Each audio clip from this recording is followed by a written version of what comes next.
அதிர்ஷ்டம் நியூஸிற்கு வரவேற்கிறோம். விஜய்க்கு எதிராக போர்க்கொடி தூக்கிய மாதர் சங்கம். மாதர் சங்கத்தை வெளுத்துவிட்ட நெட்டிசன்கள். விஜய் டைவர்ஸ் கொடுக்கவே தயாராக இல்லை. அப்படித்தான் இன்னைக்கு டிவிகேவில் இருக்கக்கூடிய பல பேர் பேசிக்கிறாங்க. இது விஜய், அவங்க மனைவி, 2 பேருக்கும் இடையே இருக்கக்கூடிய தனிப்பட்ட பிரச்சனை. விமர்சனங்களும் கருத்துக்களும். இதுல திடீர்னு மாதர் சங்கம் வந்து டிவிகேவில் இருக்கிறவங்க விஜயுடைய மனைவியை பற்றி தரக்குறைவாக பேசுறாங்க. இதைக் கண்டிக்கணும். விஜய் இதுக்கு ஏதாவது ஒரு அறிக்கை விடணும் அப்படின்னு சொல்லியிருக்கிறாங்க. எந்த பொண்ண பற்றியோ எந்த ஆண பற்றியோ பேசுவது தவறுதான், அதுல மாற்றுக் கருத்து இல்லை.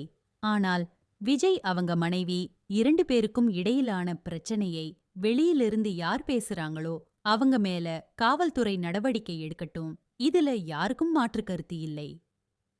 கேள்வி: இதுக்கு விஜய் எதுக்கு கருத்து சொல்லணும்?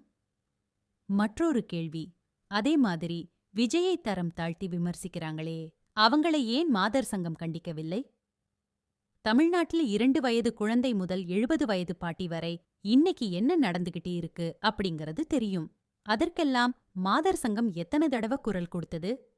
ஏற்கனவே நம்ம சொன்ன மாதிரி ஒருவர் அரசியலுக்கு வந்துட்டாருங்கிறதுக்காக இன்னைக்கு மாதர் சங்கம் பேசுற வார்த்தை என்னன்னா, இதே போல கரூர் சம்பவத்துல அவர் அமைதியா இருந்தாருங்கறாங்க.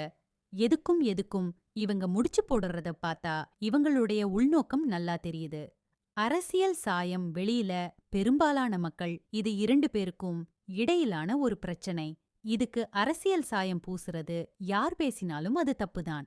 ஆனாலும் திமுக, அதிமுக, பாஜக எல்லா கட்சிகளும் இதுதான் சமயம், நம்ம பேசுனா விஜய்க்கு அனுதாபம் வந்துரும் அப்படிங்கறதுக்காக பல பேரை வச்சு பேச விடுறாங்க.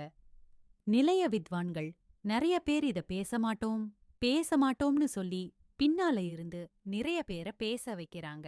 விஜய் அவர்கள் ஒரு கல்யாணத்திற்கு, நடிகையுடைய கல்யாணத்திற்கு பிளேட்ல போறாரு. அந்த போட்டோவை எடுத்து போட்டு இன்னைக்கு பெரிய அளவுக்கு வைரலாக்குனது யார்? விமான நிலையத்தில காவல்துறை இல்லாம வேற யாராலையும் அந்த போட்டோ எடுக்க முடியாது. முடிவுரை காவல்துறை அப்படிங்கறது இன்னைக்கு யாருடைய கட்டுப்பாட்டில் இருக்கு?